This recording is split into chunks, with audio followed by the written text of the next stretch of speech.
There we go. Hello. Hi. So we're in our episode 2. It's been a while since we've actually recorded. About Mm-hmm. like maybe 2 weeks. That's my fault. No, also I did leave California for Vegas for a little bit. Oh yeah, that's right. Yeah. So this is our anime podcast. This is Hello. Kalani, and I'm Brian, and we're here to talk about My Hero Academia. Yay. And I don't have my hourglass with me. But I also have the time on my computer, so we'll keep track through there. Mm-hmm. So this episode, we're going to be talking about episode 2, 3, and 4. Just to get caught up, since the first episode we only did episode 1. Right. So episode 2, Roaring Sports Festival, it's basically where the class of 1A starts to meet class of 1B. Everything kind of like starts kicking off. Everything starts kicking off. So the students of 1B is kind of fronting the class of 1A. On top of the fact that the hero class got jumped essentially from the first season. So all they wanted to do is just to kind of like size up the competition to see like what's going on. And then during the waiting room scene, jumping from part to part, but we see Todoroki challenge Deku, and basically saying like, "I'm gonna beat you,"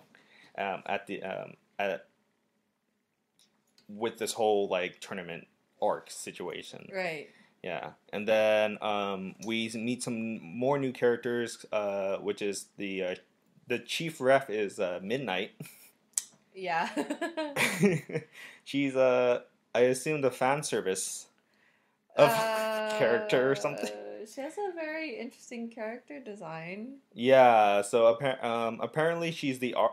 I think some of the students call it the R-rated I think hero. so. Yeah, Yeah. they mentioned her as the R-rated hero. I mean, she has handcuffs in her costume. Like, can't really avoid it too much. Is she like the domination? I mean, from what it looks like, it kind of looks like it. Yeah. You Just a little bit. Just a little bit? Just a little bit. Well, maybe a lot. Maybe I'm not judging. Okay, and then and the chief ref Midnight talks about the first challenge and it being a obstacle course. Mm-hmm. And so every student, once the game starts, they make a full stampede through like a tunnel, Right. and it looks like a really sketch situation because you have just a bunch of kids getting stuck in a tight, cramped area trying to run through a tunnel. Mm-hmm. It's probably not the best thing to have in a school. Like a funnel. It's a dangerous funnel. Mm-hmm. And within that stampede, Todoroki freezes like the floor, and everybody gets trapped, minus some characters. Remember. I think a majority of them are like the 1A characters, just because they all know. Yeah, they all know how to like evade and like jump really high. Mm-hmm. I think Bakugo was one of them, and I think the red Bakugo. The red Bakugo. The one that his quirk is his hardness. Kirishima. Kirishima, yeah, he's apparently he could also jump very high. and so and and then this episode kind of closes out on the fact that we see one of the first obstacles, which are the giant robots from one of the test challenges to get into UA. So kind of ends right there. The second episode wasn't that bad of an episode. It was pretty good. It just there's a lot of dialogue and a lot of introducing more characters. Oh yeah. Yeah, because the class of 1B there's just so many, and I think there was another set of classes, like the business class. Oh yeah, there are different places. They got introduced too, but like from what I've seen, and I'm a little bit ahead right now, but from what I see, they really don't do much other than kind of like work in the background. Kind of. I mean, I feel like there'll be characters that kind of stick out, but the only one that kind of sticks out to me in my mind is what's her name? She kind of has like pink hair. She's in that episode. I think she is. You know the scene where it's a pink hair and she has black and yellow eyes, and she has kind of like these Oh yeah, yeah, yeah. Raffles. Oh, I call her like the weird Tony Stark, steampunk Tony Stark. Why do It's the you? one that has all the contraptions, right? Yeah. Yeah, I thought she was the steampunk Tony Tony Stark. Stark. She's the one that okay, later in the series she starts having this whole thing where she's trying to sell herself. And I thought this is a really funny episode. Oh, And I thought, okay, she's more like a Tony Stark in this situation. okay. I guess I can see that. Yeah. So yeah, all in all this was a really solid episode.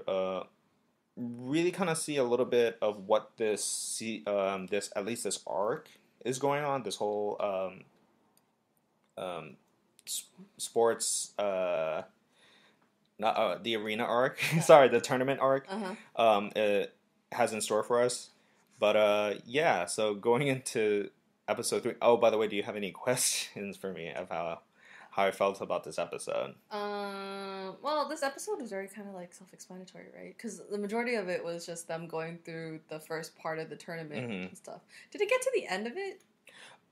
For this, like, about what I'm talking about right now, like, yeah, it gets to the end of the we're gonna end on episode 4, so it's basically the end of the first challenge and the start of the next challenge. How'd you feel about Deku winning? That's episode 3. That's what I meant. I know. I thought it was very interesting. Like, I like how he uses his mind to, like, okay, they're gonna try to, like, fight each other in the minefield, and then he's like, okay, I have this thing from the robot section. I'm gonna use this in such a way that I'm gonna take advantage of the situation. Initially, I didn't. I remember when I was watching it, I didn't realize why he was carrying it with him. Yeah. Until he got to that last part, I was like, everything makes sense now. Was there a minefield like mentioned beforehand? I don't think there was. It was just obstacle course. I think it was just convenience. It's just convenience. Okay. And then a small detail I overlooked, and it's in my notes, is that Todoroki mentions an old man, and in my notes it's like parentheses dad in a negative way, and then the episode ends. That's how episode 2 ends. Okay. And I figured out what that meant, but in the chronological form, I'm just gonna go straight into episode 3. Okay. All right. The episode 3 is titled "In Their Own Quirky Ways." Deku attempts to adapt to the situation and takes a piece of a giant robot, as we mentioned before. Bakugo and other students are dealing with Todoroki's attack, which is the ice situation. Bakugo and Todoroki is on the last episode, on the last obstacle, which is a minefield, and they're just duking it out. Yeah. Yeah. To be quite honest, I feel like Todoroki's character is pretty overpowered. just a little bit. There's something I want to bring up about that a little later, towards the end of this episode. Okay, we'll talk about Yeah, it. we'll talk about weird spoilers happening through weird Facebook groups. Anyways, Deku sees the situation and use what he has on hand to kind of manipulate his situation. So before the commercial break, we see Deku just kind of like digging with the mine, not the mines, digging Like the with robot body. the robot body, and Ochako going like, what the hell is he doing? What is going on here? And apparently he's digging up the mines to pile it in one big area so he could basically trigger it and then use the energy from the blast to propel him forward. Right. And he just sails through the sky past Bakugo and Todoroki, who of which are still fighting. If they weren't fighting, I think they would have got like first and second place. I gotta be honest. Probably. And then as Deku kind of plants his foot on the ground, he gets his footing and then gets into the sports arena. And then we see Deku at the end of the episode just kind of like, yes, everybody's happy. And like his mom is like super like projectile tears into the ceiling situation. And then we at the end of the episode, we get a kind of like recap of all the students that's like and their different places. This is like a weird pan montage from like first place all the way to the 42nd place, which is the guy that has the belt. Oh yeah. What, 42nd or 49th? I think it's 49th. I don't remember. There's a lot of There's a lot of characters that had to deal with that. So, and then that's all I have for the notes. I'm trying to remember if I've completed all of these, but I did also remember that they started to talk about the next challenge, and then that Deku, for whatever reason, okay, so the next challenge becomes a kind of it's called a cavalry battle, Right. Yeah. and then it is said that per person, it's through the last challenge, everybody gets assigned a point. Our homeboy Deku gets assigned 10 million points. Yeah. While everybody else is all like looking at him, was like, this motherfucker. And so the challenge is apparently you have to team up, and then the next episode, the following episode, episode 4, is basically them trying to figure out what can make the best combinations as a team. Mm-hmm. And so that's what episode 4 talks about. So what do you think about this episode? From your recollection, this is from what I remembered too, because it's been like a little bit, yeah. Yeah.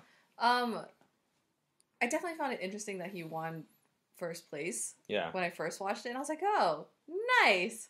And then afterwards, when everything kind of like settled, and then they were like talking about the amount of points everyone was getting, I was just like, oh, that's. Everybody turned all black and with like beady yellow eyes, just staring down at Deku, and just like, I fucking hate you. I was like, that's where everything turns to like everything goes wrong now. Yeah.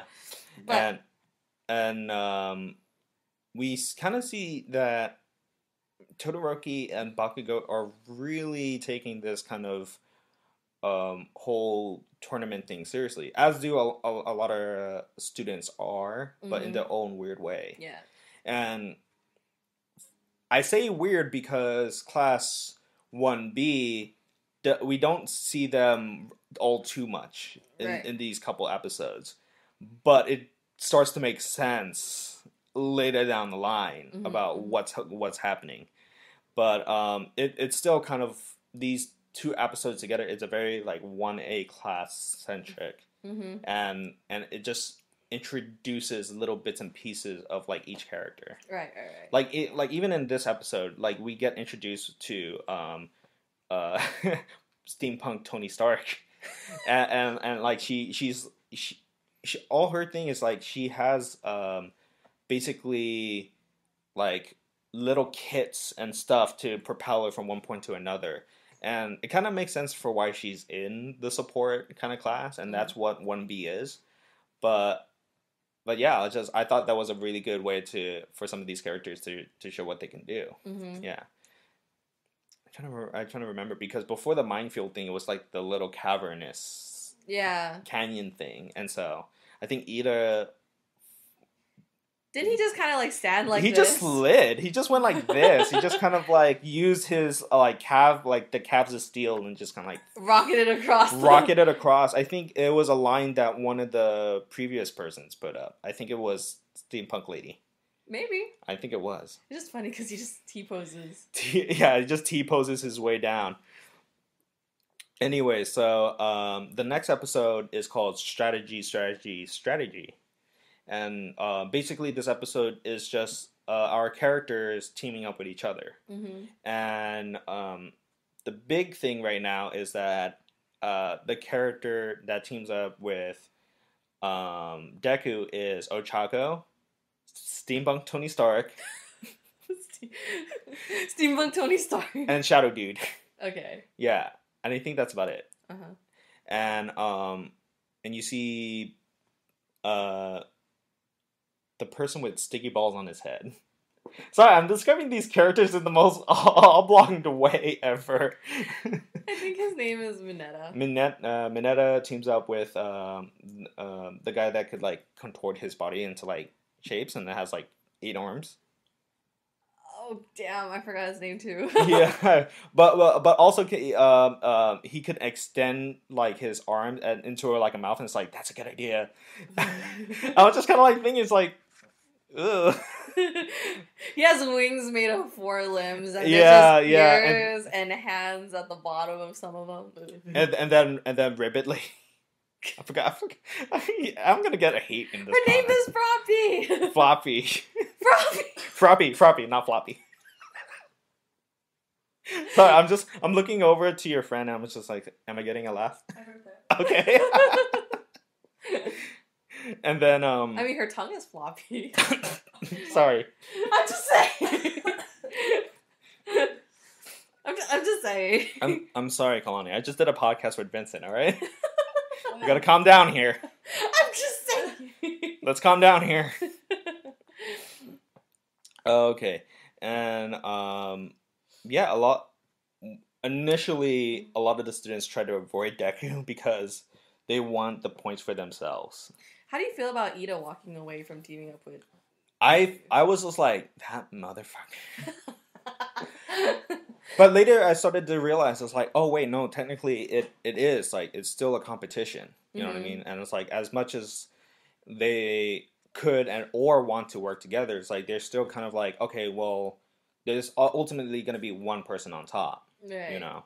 And the thing I like about this episode also was trying to figure out how these very different quirks are going to work together with all these different characters. And that's not until like this next podcast episode we're going to talk a little bit more about. But within this episode, you're just kind of like, okay, so how is Deku going to work with Iron Man Lady, Steampunk Iron Man, Ochako, and then Shadow Dude? And then just a shadow bird dude. Shadow Bird dude. A girl who has like an iron suit and just looks like Tony Stark is just depressed on the inside. And then Ochako. Yeah, and then Ochako. The 3 characters I know very well. And then Ida went with Todoroki? I'm trying to remember. I think so? I don't remember either. I wonder if I should watch the next episode or just like bring up like the My Hero Academia wiki. I mean, it'll probably help. It'll probably help. It's, you know, it's not a bad thing. And I think I'll talk about the spoiler on the next episode.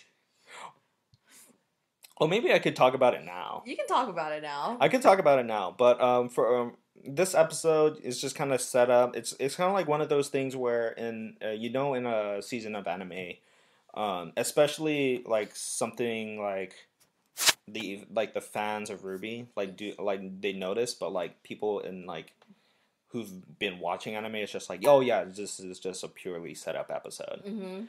I felt for was kind of just set up for the next episode, which is called Cavalry Battle. So from there, I thought it was just a solid episode, and it was great, kind of like trying to like piece together how these different quirks work. And that's why I kind of like this series as a whole. It's just kind of like, oh, all these characters have superpowers, but it's within those combinations. It's like, oh, they actually like have to work together as a team because they're, as I learned from the most recent episode I watched last night. There's limits to those things. Yes, and almost to a very emotional level.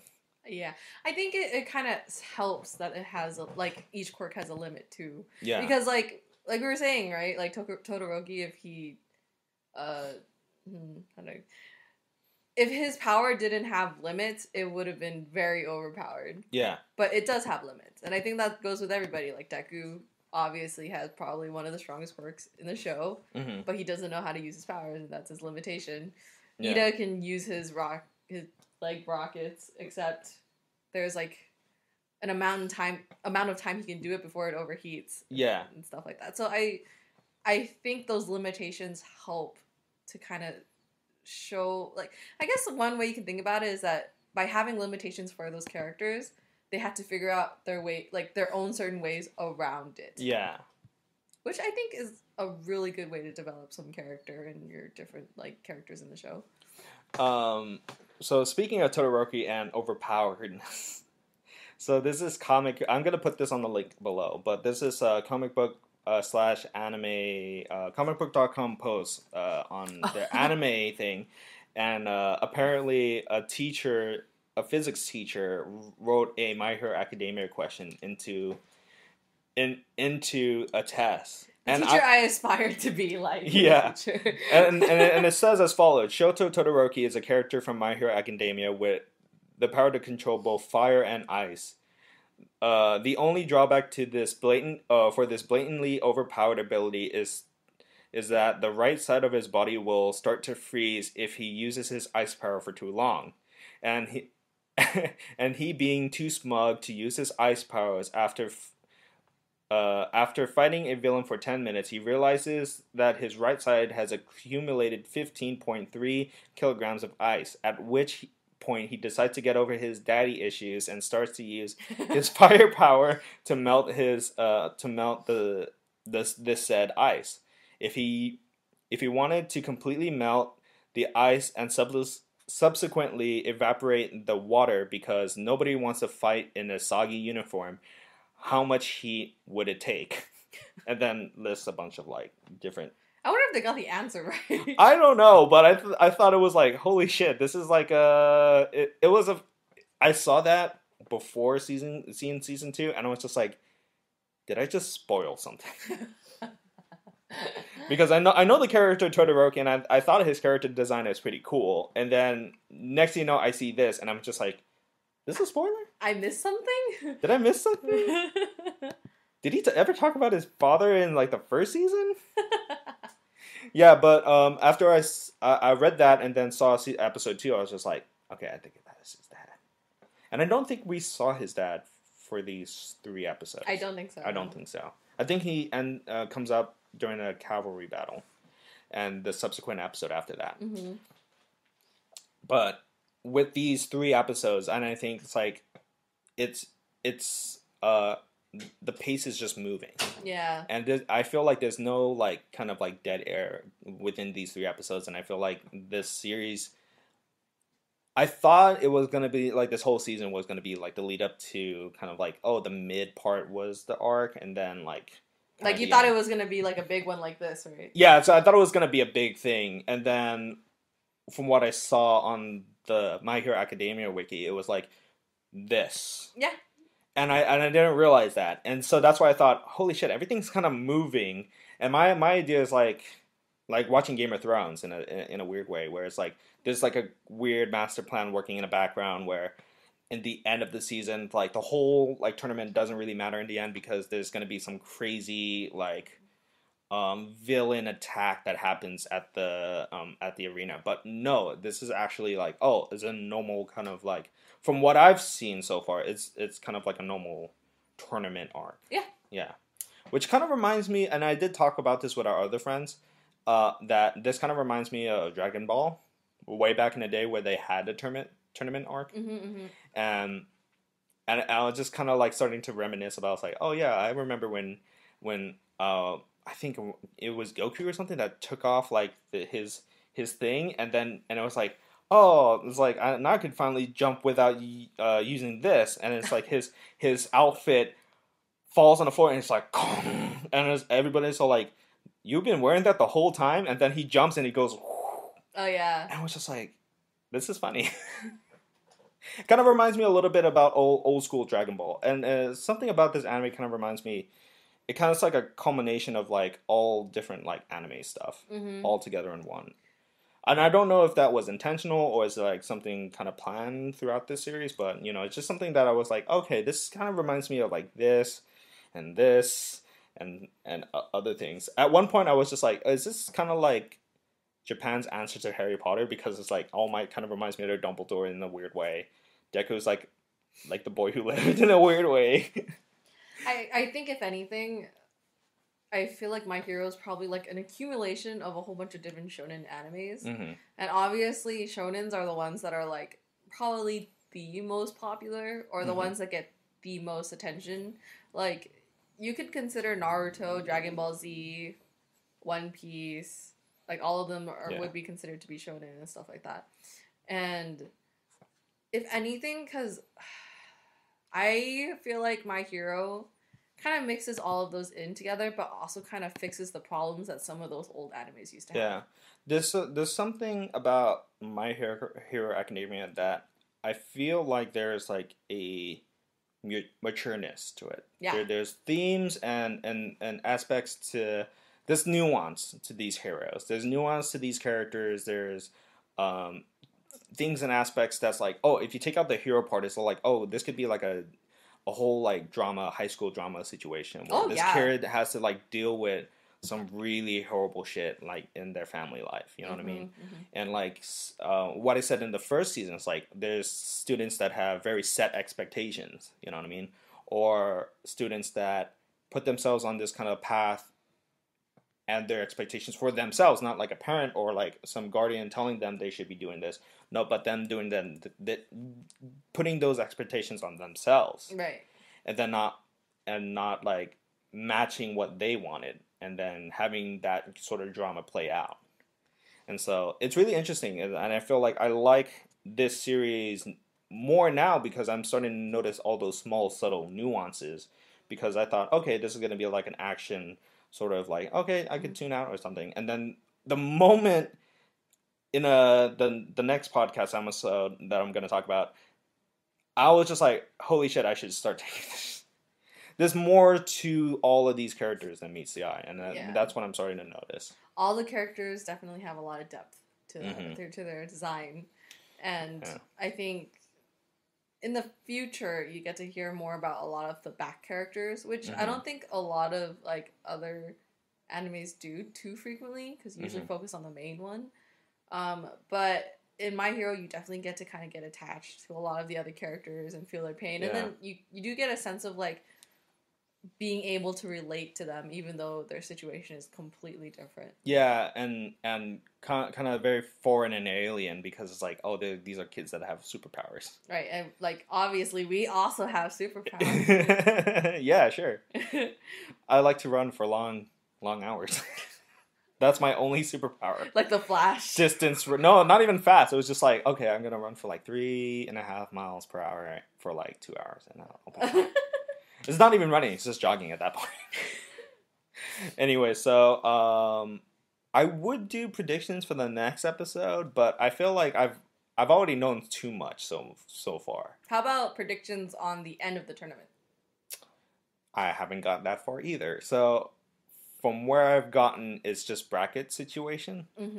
So for that arc right now, I don't. Like, do you feel like there's a character you feel like would end up at the top at the end? There's some details from this next episode that I would be willing to talk about, I guess, because it's something that has to do with Deku. Well, we'll go more into depth in it in the next episode. In the next episode. But I'm thinking the top 3, Deku, Todoroki, and then somehow Bakugo gets into the mix. Okay, you think it's those 3. But then again, there's a lot of like cool 1B characters that I kind of want to explore too. Yeah. Were there any characters that caught your eye in particular? There was one that can manipulate quirks. I mean, you kind of get a sense of that in the cavalry battle. Yeah. And this is the only time I'm ever going to say this, is that I watched the dubbed version. I like his Japanese voice actor more better in that version than the English dubbed. But a lot of the English dub voices are just still spot on. Yeah, they're still spot on. It's just there's a smugness that you kind of feel more in the Japanese subbed version than you would on the English version. I don't think I've ever heard of his voice in English. It just sounds like a little kid. Really? It just sounds like a little kid. And it's like, but the emotion that comes off in the English version was that he just sounds like a bully. The thing about the Japanese sub that I like is that there's a smug, like, I know what's happening situation. I see. He doesn't sound like a bull. Like, in the Japanese version, he doesn't sound like a bully. In the Japanese version, he sounds like he's a calm, calculating kind of villain. He knows what he's doing. He knows what he's doing. Yeah, he knows what's going on. I see. So, anyways, if you enjoyed this content, please like, subscribe, watch all the other videos on this channel, and we'll see you on the next one. Yeah. Bye-bye. Bye-bye.